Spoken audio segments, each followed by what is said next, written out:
Guys இது வந்து எங்கள் ஆர்டர் பண்ண வந்துச்சு காய்ஸ். இது வந்து நல்லா மாடலு. இது பேர் என்னன்னா டேப் மாதிரி இருக்கும் ஃபோனு. இது வந்து நல்லா இதுதான், குழந்தைங்களுக்கு யூஸ் பண்ணலாம், எல்லாம் யூஸ் பண்ணலாம். இப்போ பிச்சு காட்டுறேன் பாருங்க காய்ஸ்.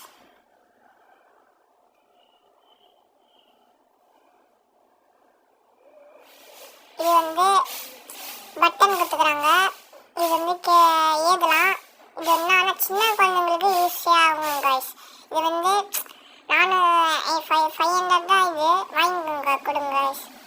அழிச்சிங்கன்னா இது வந்து குழந்தைங்களுக்கு எல்கேஜி வந்து குழந்தைங்களுக்கு வந்து கொடுக்கலாம். இது எப்படி சொல்லணும்னு தெரியல, கொடுக்கலாம். இது வந்து யூஸிங் ஆகும். 500 தான் வாங்கி கொடுத்துருங்க காய்ஸ். மறக்காமல் சப்ஸ்கிரைப் பண்ணுறேங்க, பெல் கிட்ட பண்ணுறேங்க, லைக் பண்ணுறேங்க ப்ளீஸ்.